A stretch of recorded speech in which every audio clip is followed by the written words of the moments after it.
All right. All right. Thanks, everyone, for coming. So I've been doing research in Puerto Rico for 7 years.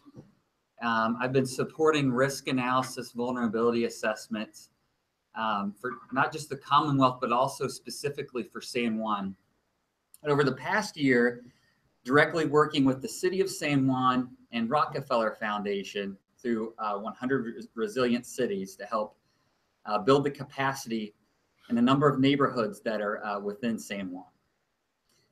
One of the things we've been trying to do is look at historic damages within San Juan. The way that in the 50 states that we look at damages is really related to how we build construction in these 50 states.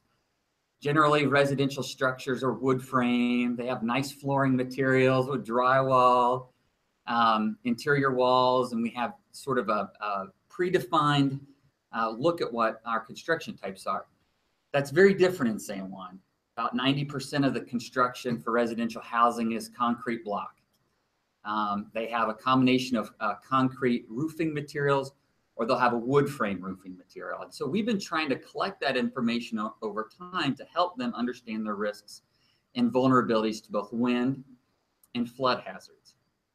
So one of the challenges is they haven't had a hurricane for many, many years to this magnitude to really look at that relationship. We've been working in areas that flood very often, but those areas that have flood very often are often areas that are lower income and lower construction design. We wanted to look at other construction designs, other economic or socioeconomic areas, and look at what those relationships might be in those areas. So Maria wasn't the first disaster I've worked. I used to be an emergency manager for the state of Wisconsin.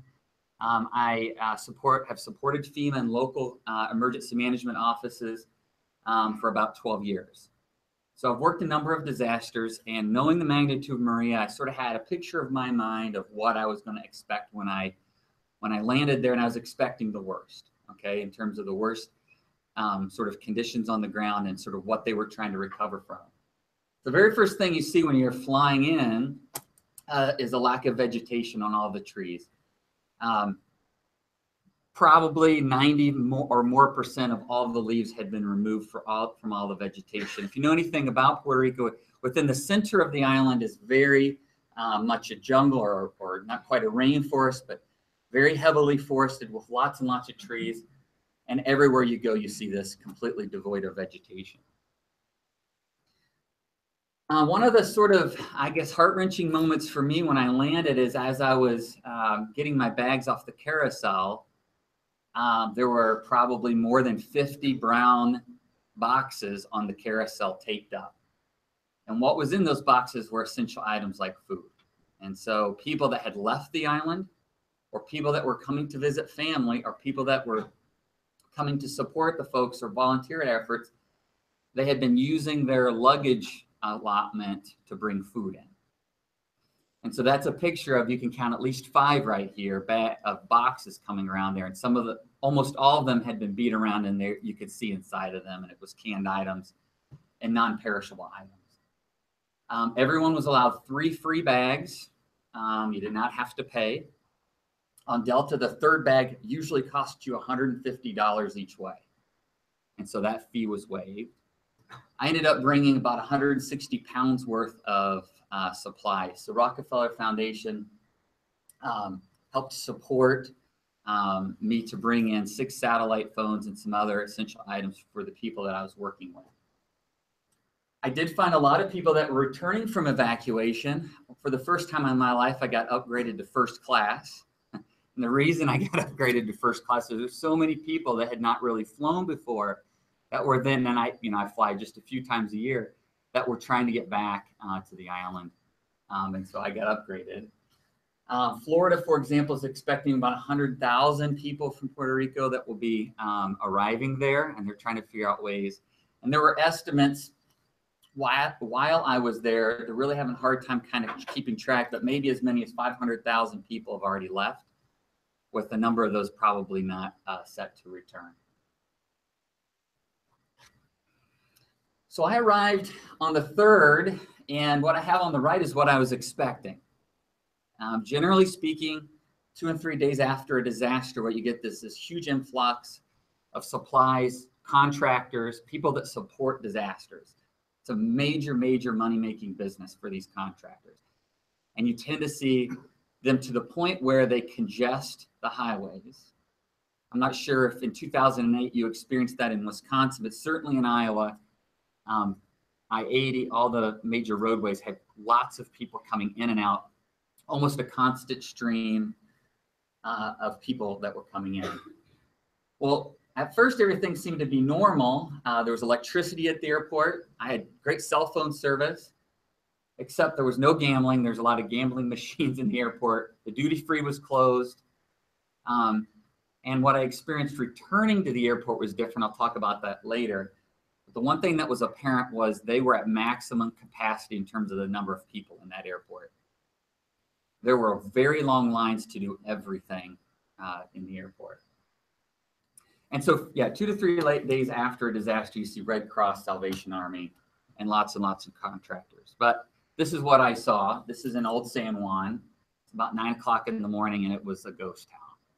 I didn't see the first person walking up and down the street. There was nothing out here. And this is one of the major ports where any barge ship is going to go through. And I even captured the only one I saw the entire time I was staying in Old San Juan. The ship was delivering cargo. It was very, very quiet. The governor's mansion is right here in the distance there. And there's very few people anywhere to be seen at all whatsoever. This is what most people are dealing with every single day. During Hurricane Irma, Old San Juan and much of San Juan in terms of the municipality lost power for 10 days. So for 10 days, starting on September the 5th to September the 15th, they lost power. Some people a little bit longer than that, so the 17th or 18th. And then Hurricane Maria made landfall. I spoke with my friends and colleagues this morning. Only about 9% of people in San Juan have power still today. This is making it more than 30 days without electricity between those two events. One of the biggest issues that's happening right now is medication. Without the electricity and without refrigeration, things like insulin are very, very difficult to be able to keep and store. And also things like dialysis, getting good access to dialysis machines are very difficult as well. On the 3rd and 4th in Old San Juan, my water was very, very dirty coming out of the tap. If you filled a glass of water, it would have sediment in the bottom of the cup. Beginning on the 5th and 6th, there was no running water anywhere in San Juan. But then on the 6th, when you turned the water on, it had really good stream and it smelled like a swimming pool. The chlorine was so apparent in that water. It was obvious that it had been treated by something. And so after the 6th, the water had at least was being treated. Very limited cell phones. Very few people have access to be able to be on the cell phone for extended periods of time. If you do get a signal, you're often kicked off within about a minute or two. Communications are very short-lived. There's nearly zero internet, even though it says, oh, I've got all of my bars, I should be getting all the internet I need. It's very difficult to pass any sort of data through a cell phone or a computer using a cellular network. These things are existing actually still today. I'm going to show you a picture of what people are doing when they do find internet. It's pretty remarkable, actually. There's absolutely almost zero public transportation. If you do not have a car, you're having a very difficult time in Puerto Rico right now. You do see an occasional taxi, absolutely no bus service going, and very, very few things like Uber that are going around. Groceries, for most places, are being rationed. This is why having transportation is so important right now, because when you go to the grocery store, certain items are being rationed. You can only have a certain number of canned items, certain number of milk and water products. So being able to get to the grocery almost every day is super important. When I first got there on October 3rd, you'd be driving down the road and a lane all of a sudden would stop and the other lanes would be moving. what you would find is there was about a 2-hour line in that lane to pull into the gas station to get gasoline. But by the time I left on the 9th, at least in San Juan, those things were being eased a bit. One of the biggest difficulties, though, right now is the number of operating gas stations. There's very, very few. So you have to be careful when you fill up and be careful how far you're going, because you don't know where you're going to find that next gas station. There is a tremendous amount of debris and pollution. The beaches are not safe to be in. There's trash piles everywhere, and you can smell raw sewage in the streams and rivers. First time I saw a person from FEMA was on the 8th of October. And that was the first time anyone had seen a person from FEMA in that neighborhood. Now, FEMA serves a number of roles.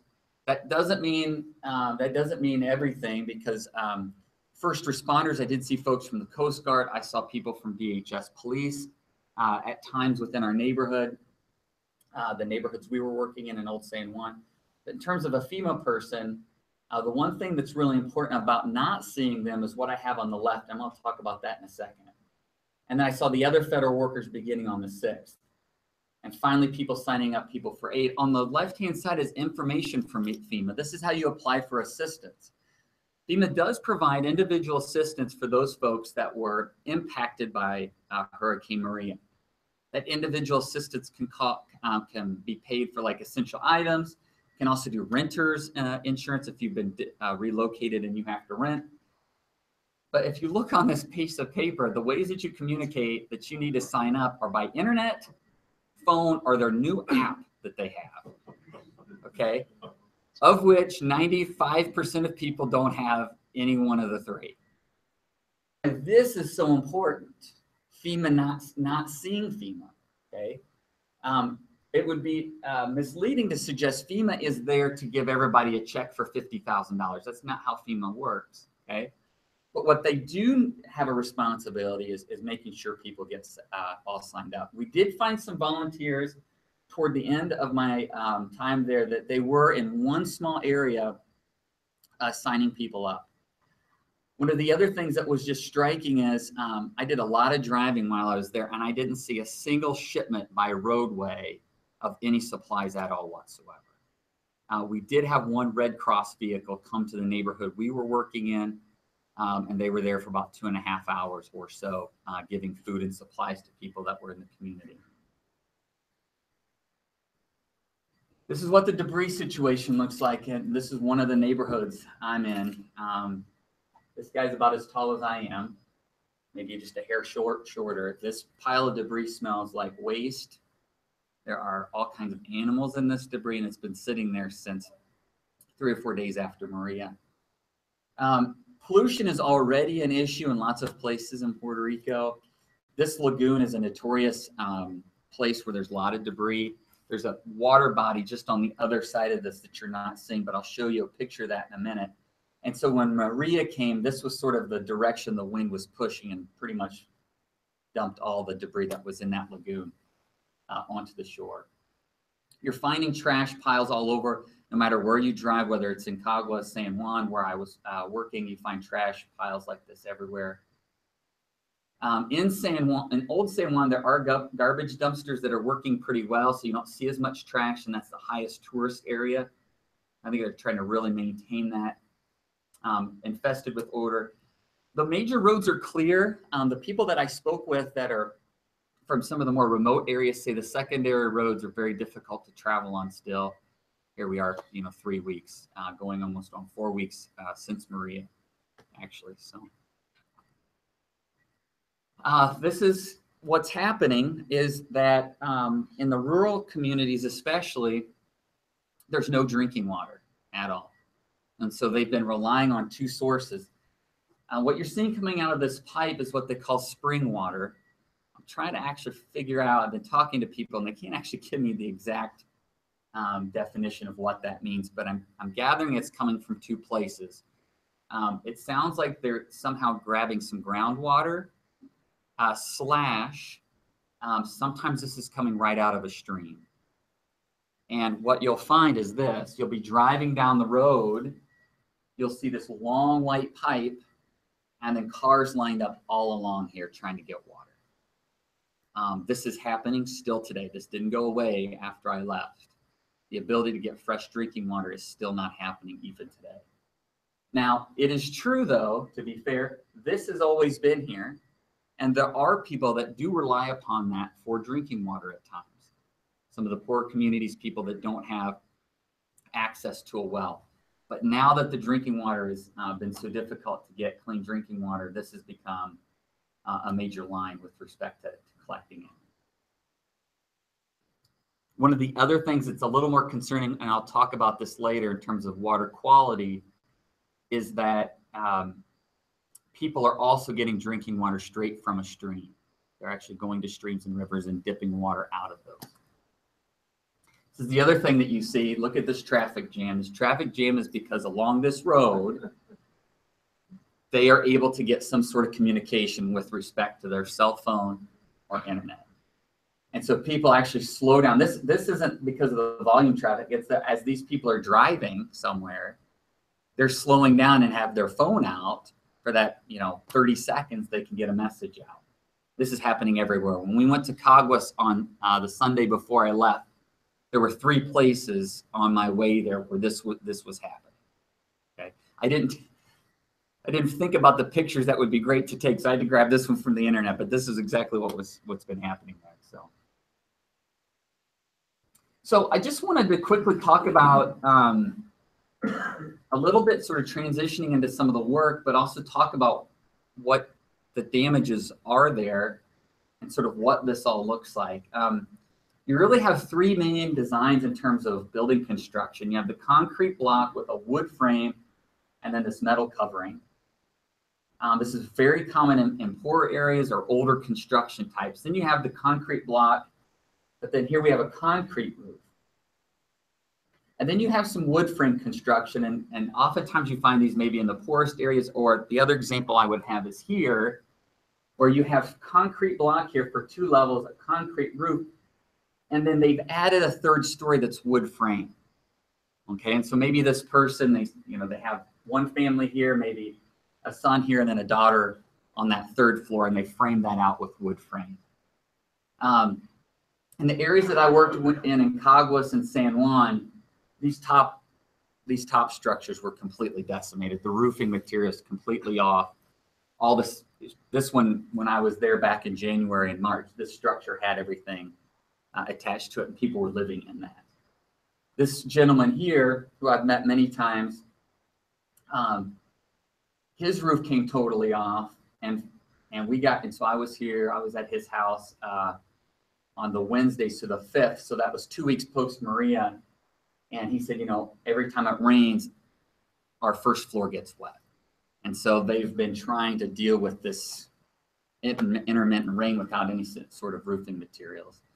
One of the things FEMA does provide and has always provided, and the thing that they often talk about during Hugo, this was a very impacted area, they do provide tarping. Okay? They may not rebuild your home for you, but they will at least keep the elements out. This community had not seen any of those tarps at all whatsoever. So they've been, 2 weeks without any roof here at all. One of the biggest struggles too is even if he had the money to go get the materials, finding the materials at some point was scarce. It was starting just as we got there, that materials were coming in a little more steadily. You could go to a hardware store or a lumber yard to even get the materials. But that wasn't until the end of my trip, say the 6th or 7th of October. One of the really scary things is this neighborhood in particular, I was sending them information about evacuating. And one of their strategies is always to go to the 2nd floor. This area floods quite a bit, okay? And so for most people in this community, they came to the 2nd floor, and then they were dealing with the hurricane and lost the roof during that period of time. And this is a very, very common thing that people will do there. There was someone living in this house right here, Carlos. Carlos did not have a roof at all whatsoever, but he was still living in this structure, and there was a pile of debris that he was having to climb over. You can sort of see he used this piece of metal, this piece of plywood, and then went over this to get to his house. There was a tree down in front of it as well. This person here was living on this floor. They'd moved her bed underneath this overhang, and she was living underneath that overhang. A colleague of mine found her disoriented in the road 2 days before I got there, and she was extremely dehydrated, hadn't had water in a few days.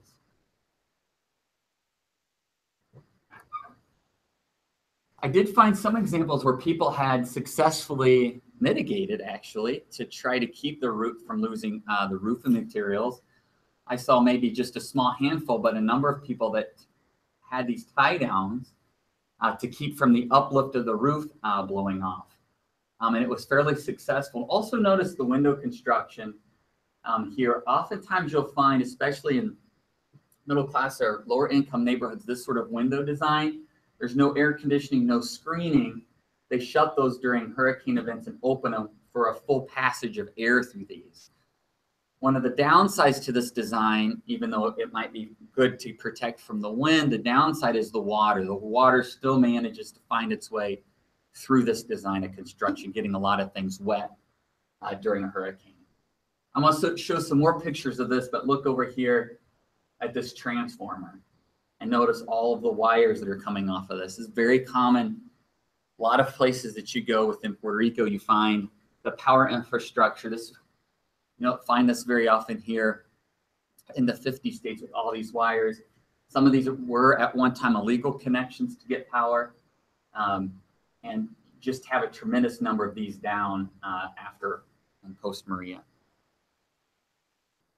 There's quite a failing infrastructure. This is the community that I'm working in Playita. This is the stormwater. You can imagine how big this should be. This stormwater drain has now filled with mud and debris, so that only half of that pipe now has water that can flow through it. This was taken in March. What's going to happen now is a lot of these then, after this flooding has happened and all the debris that's in the roadways is now added and exacerbated this issue, so that the next flooding event, a rainfall event, will make the flooding in this area much, much worse. What was really interesting is I was riding in a car on Sunday before I left. We got about a 3.5-inch rain in parts of San Juan very quickly. And she was commenting to me, I've never seen water this deep in these places as we were driving through San Juan. So you're already experiencing some of that debris has worked its way in to areas within the San Juan area, probably going to be causing flash flooding in places that don't generally have that. This is a whole nother problem here that I'm going to be highlighting a little bit more. This was a board on top of here because what happens in this community is during hurricanes, during heavy rainfall events, you actually get wastewater mixing with the stormwater, and then that comes out into the street. And so they had put a board here to keep that from happening.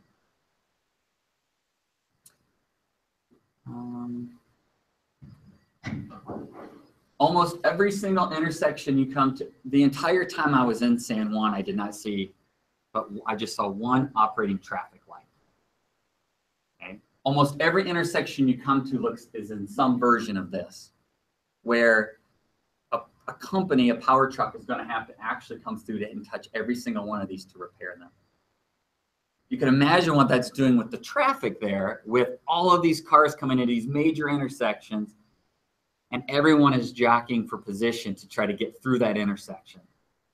Massive traffic problems, massive lines, massive amounts of confusion at each and every intersection that does not have a person directing traffic. And then this is another example of what, this was back in March. I took an example here of all the power lines coming into this single telephone. So what you'll have is this is broken off, and now it's laying with all these wires snapped.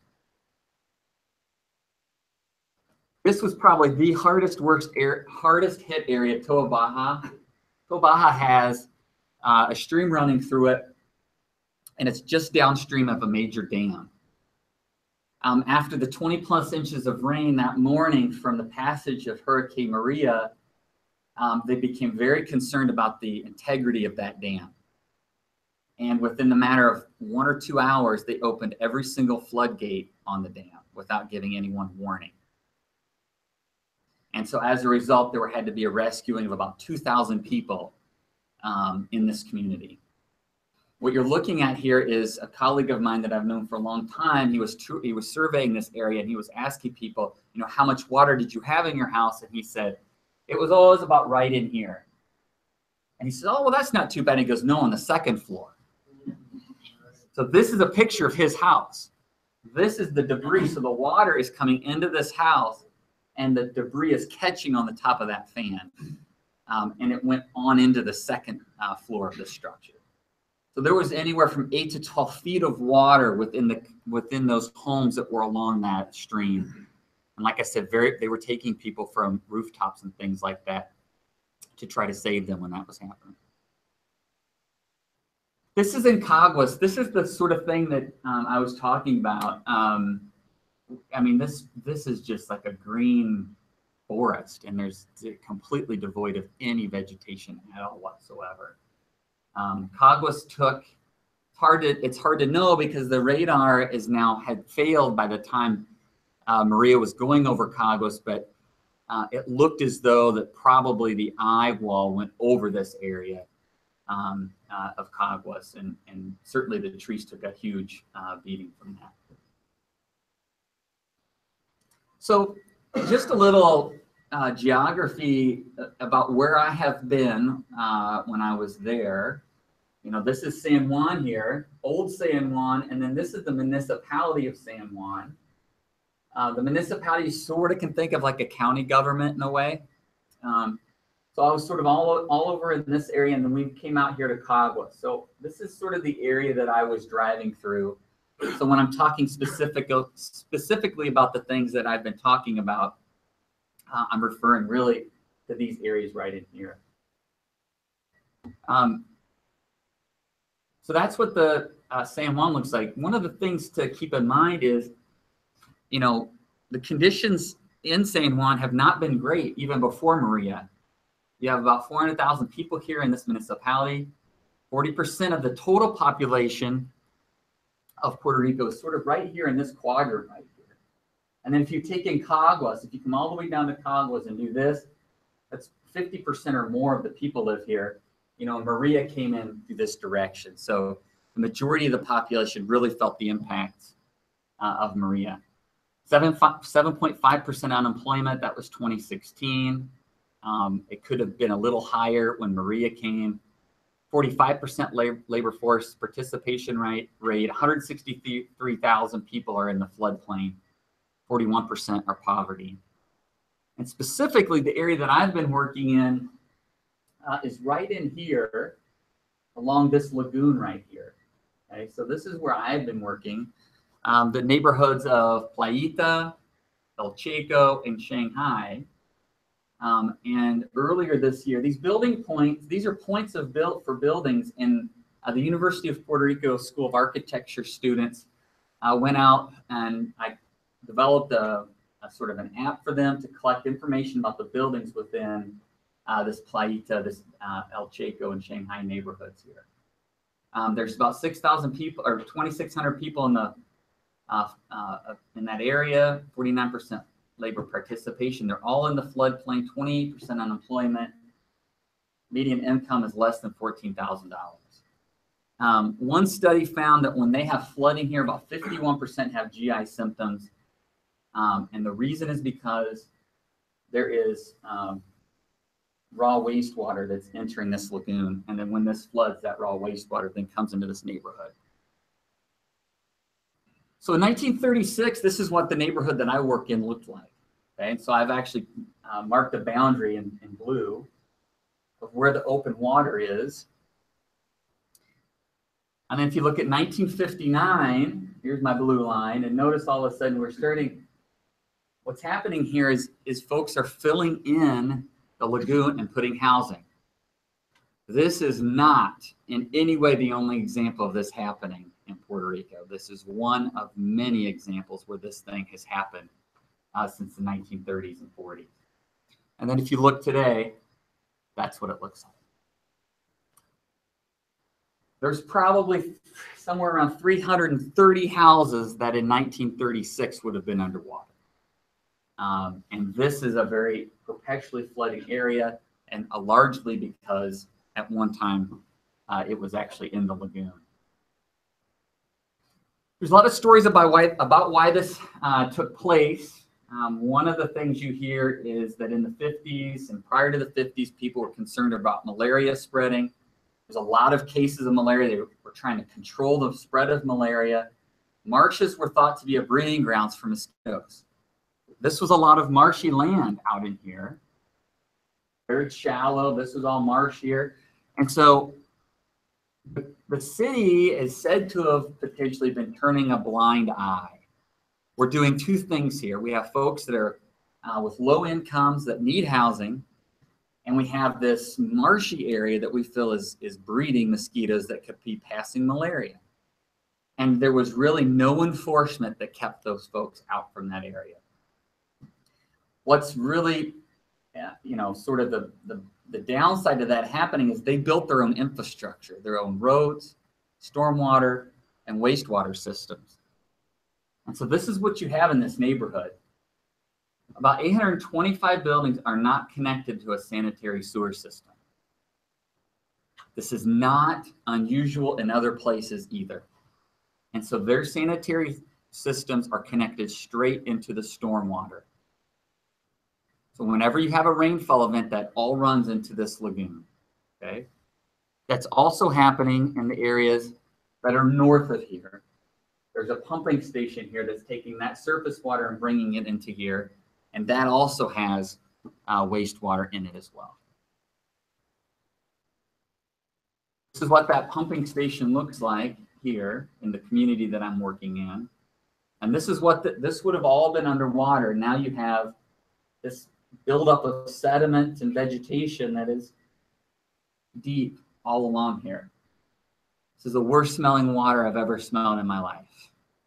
There is no question about it. And my mother's family farms.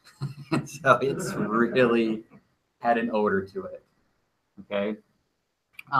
The residents here are warned about this water. There are signs that say don't drink or swim in it. There is a smell year round. It smells worse than it ever did. But there are still people that wade in this water during flood events, and there are people that still fish in this water.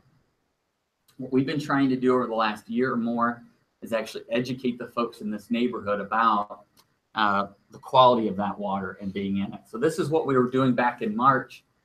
Here we had a community meeting. We were talking to them about the water, talking to them about their vulnerabilities here.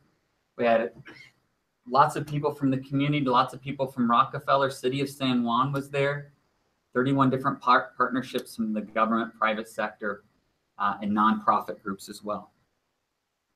So this is where we were in March. And this is what happened during Maria on this basketball court. They had about 3 feet of water during the flood event. This is what Playita looked like in terms of flooding. We asked multiple people all over the community. This was the worst flooding that they had ever had. Prior to that, some people talked about George's in 1998. Some people talked about Hortense in 1996. There were some people that talked about Hugo in 1989, about those being the worst. For the people that had been there the longest, this was easily the worst flooding they can ever remember for this community. I will say that after talking with many people in different places within San Juan and in Caguas, that their experience was this was worse flooding even in those locations. You're dealing with one of the worst wind events that they've had, and people are also telling us this was one of the worst flood events, probably the worst flooding event most people had experienced. Shane, is that seawater from the lagoon, or is that? This is water. This is a combination of water from the lagoon and then rainwater that had fallen, and also in some cases the storm water that's supposed to go out to the lagoon. You get so much water in there, the pressure forces water back out. I actually have pictures where that's still happening. There's water coming up out of the street because the lagoon is still a little on the high side. So you getting it from 3 different places. So this is what we were doing. We had people from the Office of the Commissioner of Financial Institutions of Puerto Rico. They were tasked with coming down to provide assistance. We had 8 to 12 people. And first thing we were documenting is the height of the water throughout these neighborhoods. We also documented the wind damages, and I'll talk about why that's important in a few minutes. We did about 120 buildings, over 100 high water marks throughout the area. That list is being used to determine who needs assistance within the community, because nobody had been around to ask who needs assistance. At the community level, we were using this information for them to get assistance. And I'll show you how they are getting assistance right now. Whoop. Here's some more high water marks. We're memorializing this event. We're taking record of this so people can use it for future risk modeling, so they don't forget what the worst flood is, and they actually have the records of how high the water actually did get. One of the things that's has not been captured very well is exactly what people have been deciding to throw away. Probably the most one of the most heart-wrenching things to see is the number of mattresses that were thrown away in the neighborhoods we were in. I don't know what people are sleeping on, but every home had 3-4 mattresses laying there that they were throwing away. So I have no idea what people are sleeping on in some of these cases. That's why one of the things that the folks that are organizing in this community are looking for ways to get people places to sleep. The other thing we're documenting is, some of the damages: cabinets, interior doors and walls, television, the electrical outlets. It's common after a flood for there to be a tremendous amount of damage in the electrical systems within a house. This mattress was being slept on. This was in Toa Baja. A colleague of mine took this, and they had just gotten up, and there was water had been seeping out of that mattress, and they were sleeping in that mattress. So I've been working with City of San Juan and a group called 100 Resilient Cities. 100 Resilient Cities has a relationship with the City of San Juan through a person that I've known for more than 3 years. And she is sort of the conduit for that.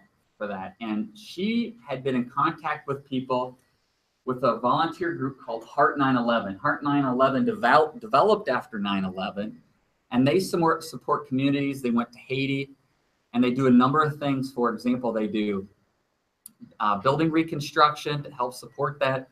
They also have a team of medics that will come in to provide healthcare support.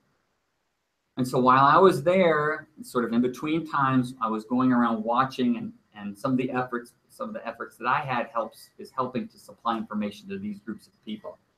This is Ronaldo. My colleague found Ronaldo sleeping on this. This is where he was sleeping. There was no roof on his building. And so you can see this was the only place that he had a dry space. And so he hung a hammock here, and this is where he was sleeping. It's hard to tell, but he had had open heart surgery, and he has a pacemaker, and he was very, very thin.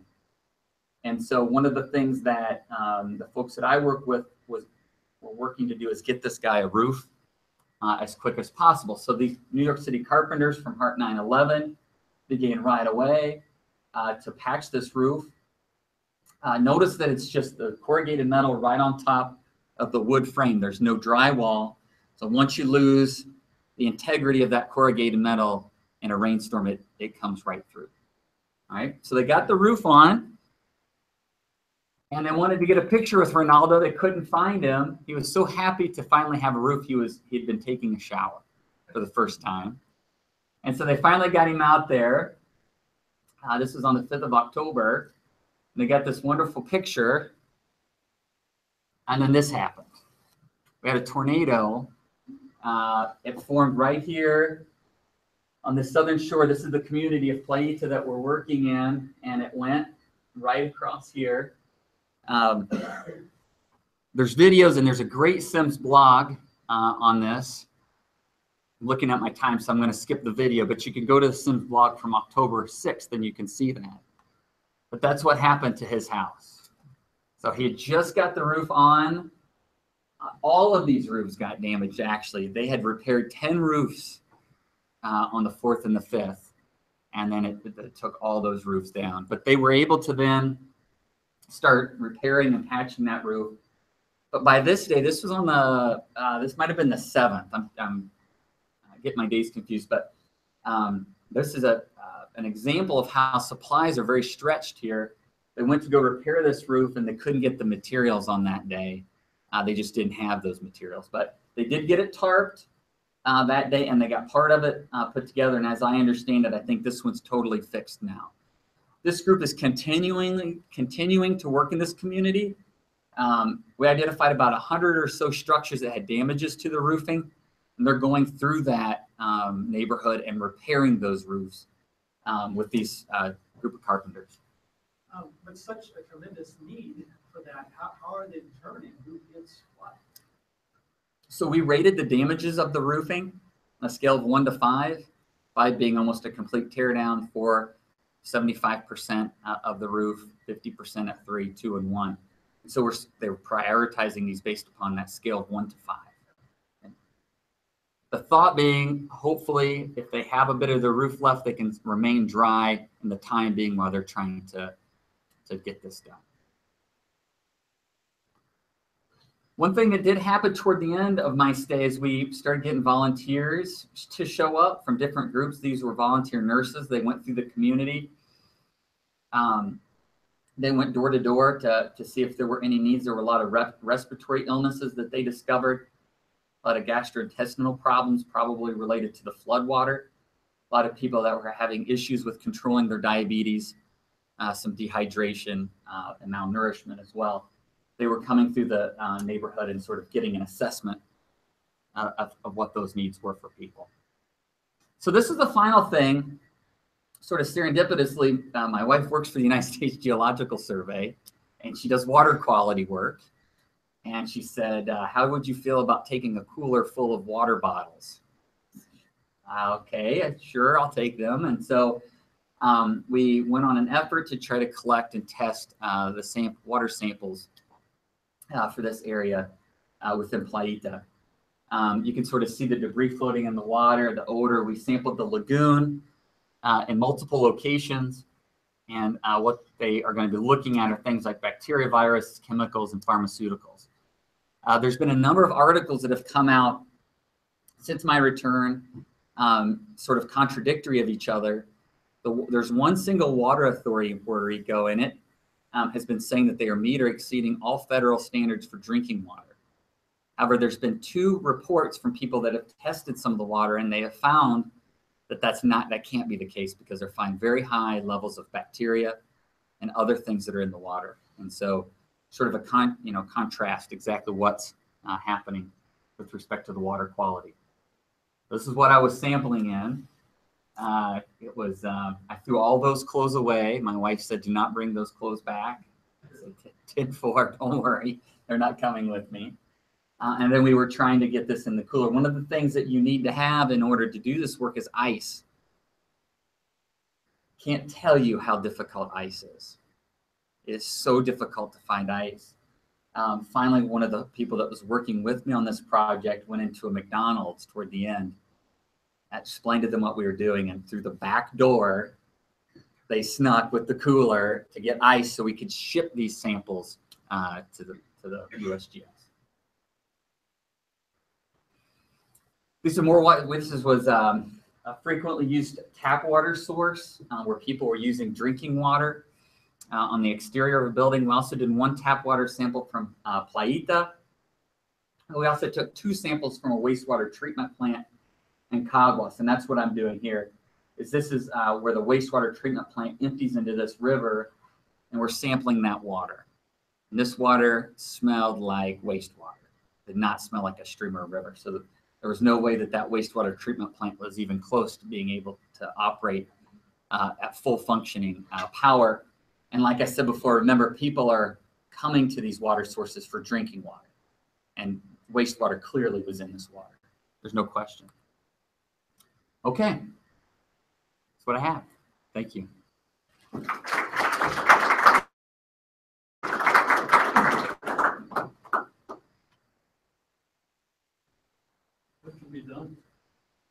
just need more people. One of the striking things people told me is that they were getting on planes to go there. This was not my experience, but the days after, and the planes were only a third full, or not even half full. So they were talking about having an entire road to themselves. So in terms of people support, I don't think they still have the support they need. And keep in mind, 500,000 maybe people from there have left. So that's people that could be driving trucks and other things. And so that even exacerbates the problem. There's just not enough people to help move the goods and supplies around. I'm confident that's got to be what's going on. As you've heard and you've seen, there are shipping containers of supplies in places, and they're just not getting them out. I don't think the people are there. Sam? Where did you stay, and what kind of support did you have for your work? So I stayed in Old San Juan. That was a real challenge because there's so many places that are totally closed. And so because a friend of mine works, a colleague friend that works in Old San Juan knows people that live in the area, I stayed in an Airbnb, of which I wouldn't have been able to book probably had it not been for her word of mouth finding me a place to stay. And so then I stayed in that Airbnb without no electric. We got a discount because we figured maybe half the cost was electricity. So, and then the center helped support my work there with the idea that we can extend that work. Rockefeller Foundation has expressed an interest in continuing that work forward. Also, FEMA would like to potentially take this work. So I have a proposal with them to extend this. They have a modeling software that I've been working with that you're aware of, and to add value to that model for them to do more modeling here. So, do you have a question? I just was curious whether you got sick after doing this. I was very, very careful. My friend and colleague, one of them that lives there, she had 7 days of being nauseous and sick. And so we went out. She goes, "Let's have breakfast one morning." So we went to breakfast, and she ordered a coffee. She's drinking. I said, "Alejandra, what are you doing? Drinking that coffee?" That may be how you got sick, because you don't think about that they're using maybe tap water to do the coffee and fruit juices and things. And so she was sick for multiple days. Anecdotally, we found that in that community, there were a tremendous number of people that had been sick from drinking the water throughout the community. So I've seen some, people questioning the intensity of the storm at landfall. And obviously a lot of the sensors failed around the time people were occurring. I'm wondering if there was structural damage, confirming Category 4 winds. Well, I think we're so used to looking at wood frame structures. I mean, as I look at, it's just trunks of trees. There are no branches on those trees. They're completely wiped away. The trees are laying flat. When you find a wood frame construction, especially close to where the eye wall would have been, it's completely gone, completely been removed.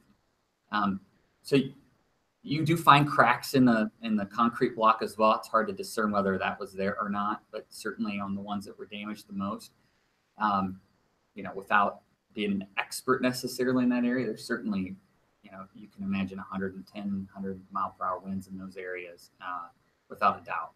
And that was just outside of core. Right? Correct, and it had been inland, so Caguas is inland. I don't know how far, but yeah, I mean, in this picture, it's interesting is how fast the leaves respond to this. When I got there, you didn't see any leaves at all whatsoever on the vegetation, and you were starting to see these things already starting to bloom. But yeah, that'll be the thing that they'll be doing once they start doing damage assessments. They'll be trying to get an idea of what the wind speeds were based on the damage throughout the area. So, anything else? And things are continuing. I spoke with them this morning. In fact, they were up to last Friday about 16% with power in Old San Juan. They're back down for some reason to 9% without power again today. And I think it's this issue with, as they start repairing things, there's downstream impacts when they turn that power on. So much of that infrastructure is laying in the streets and completely broken. And There's no reason to believe it's not going to be more than 4 months for parts of San Juan to get power back. Probably everyone else maybe 8. Didn't ask them when their radar is supposed to come back? No, I didn't hear anything about the radar. I think everyone is so busy right now. I mean, communication is really difficult, getting a hold of people. I took 6 satellite phones down with me. Never had used a satellite phone before, and those were difficult to use there as well. One of the interesting things an emergency manager had told me is they had just went through this modernization of communications, and most people had taken their CB radios away because they're like, we have cell phones, internet, and all this stuff. We need to modernize. The emergency management agencies that had kept the CBs were in really good shape the day of Maria and the couple days after. They were able to communicate, and they were really thankful they hadn't removed that equipment.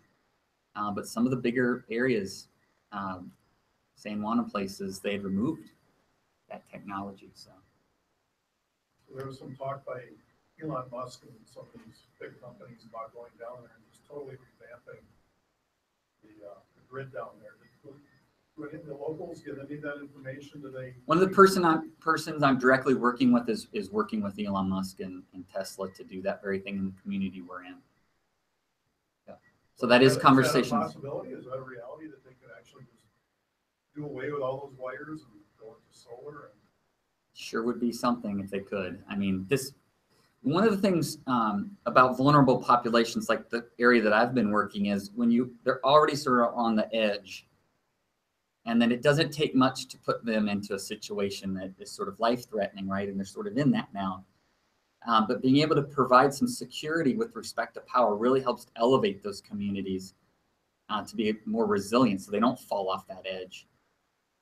Yesterday, we found out that in the community I'm working in, there's like this market for water where they're charging $10 a case for water that was free at the center where you can pick up water because people have transportation of things. But it is something that they are definitely talking with. There's some architects working in that area, and they're definitely having those conversations.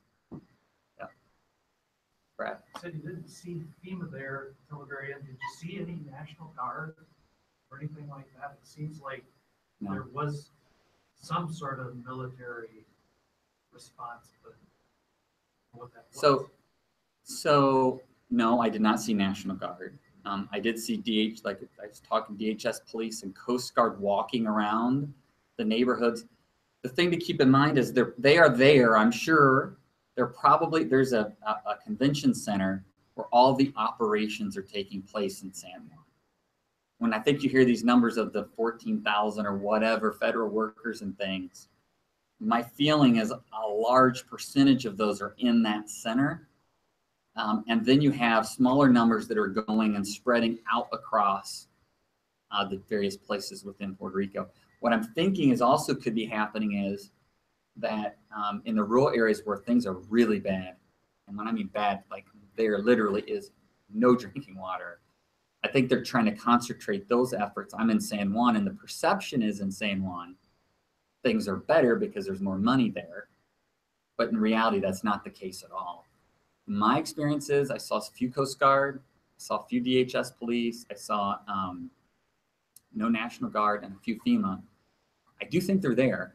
I just don't think they're out in the streets. They're not signing people up. They're just not around. Convention center and spread thinly in the other areas, very thinly. I mean, keep in mind too, and this is not an excuse, I guess I consider a poor set of circumstances that caused this, and then on top of that, poor decision making. I was going to talk a little bit about this, and I'm almost finished with my time, but if you look at this is the one thing that I was starting an analysis on, but if you look at the ports here in the United States that predominantly ship shipping containers, they're in yellow here along the U.S. And you can even look at it here where the export of these containers and import, you can see some of the larger ones here. Most of this is oil production for those areas. But, when you think about this, I mean, we had a stretch here where the Atlantic had a hurricane in it for 2.5 weeks. And what I heard anecdotally about this is that they had a lot of concerns about moving things over the water, a tremendous amount when you factor into the cones of uncertainty that were sort of out in the Atlantic. I mean, don't forget Jose. Is this Jose here? No. This is Jose here, right? And so Jose sort of did this little loop right in the middle there. And so what I was being told anecdotally from people that were looking at some of the supplies and the discussion of bringing those in is that, and one of the things I'm trying to track down is that generally, and I'm really being general here, but the U.S., when we respond to disasters for the 50 states, it's always by the roadway. I think this might have been sort of not changing the thinking to say we got to do this by air, and we need to mobilize that effort now because this is causing an issue trying to get goods and supplies there. And it was very interesting. I arrived on Tuesday, and it was so quiet. The president came on Tuesday. Wednesday morning, I got woken up at 8 a.m. by 5 Red Cross helicopters flying over my place I was staying. That was the first time anyone I had talked to had seen the Red Cross come.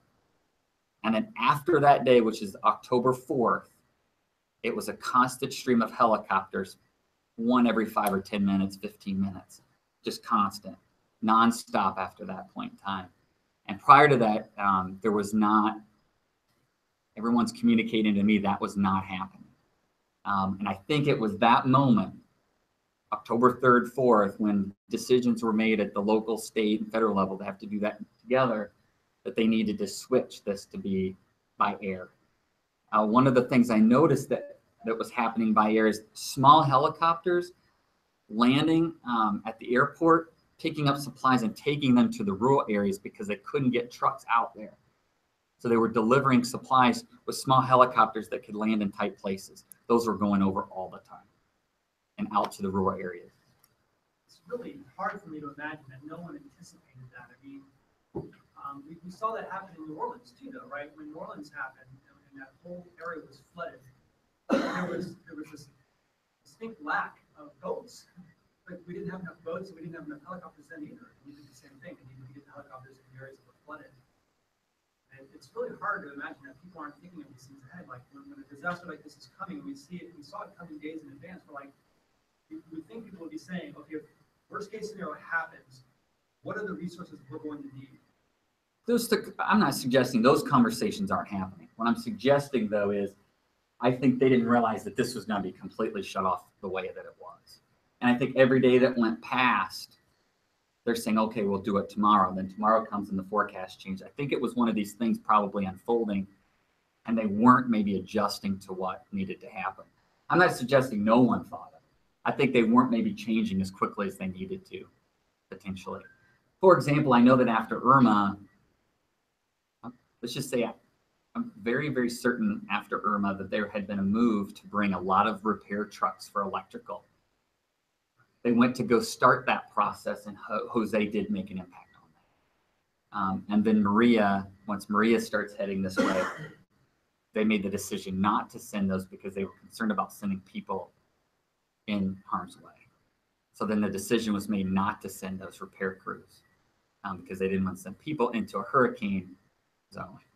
And then the Jones Act, obviously. The Jones Act, it doesn't get freed up until September the 28th, 8 days after landfall, or 7-8 days after landfall, it doesn't get freed up. So, which means any ship that's importing into Puerto Rico has to be a U.S. ship. So it can be. Did not get renewed on the 9th, I think. So right now the Jones Act is back in place. It has to be a U.S. ship. Denny. So the area by the lagoon that you're working in, what's kind of suggestions are you making for them? Are they supposed to be trying to relocate those areas? Like, would this be a good time once they're devastated? We've been looking at a number of solutions. One of the things we've been looking at is coming up with cost-effective ways for them to capture rainwater through rain barrels and larger solutions like the rain silos and things like that to capture a percentage of that water. sort of coming up with cost estimates for that, how much water they can actually capture.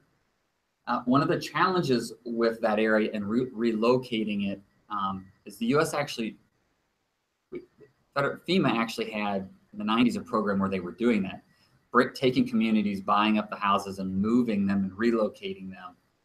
And there was a lot of controversy around doing something like that.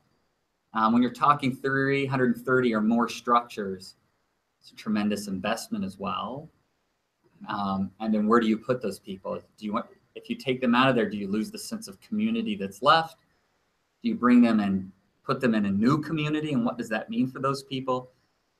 There's a lot of research around that area. I know in India, after the tsunami, there was a tremendous amount of that happening, where they took people that had lost everything and then created these new communities. And it, in some cases, was a complete failure. So we've been looking at ways for them to sort of live with the flooding, educate them about evacuating, not being in the water, trying to reduce the over amount of water by capturing it for them, and sort of start with baby steps. Rockefeller Foundation, through their 100 Resilient Cities, has really taken Playita and these communities on. And they're going to be looking at investing money and time and resources in this area to help maybe try to get the sort of the situation there much, much better. All right. Thank you very much.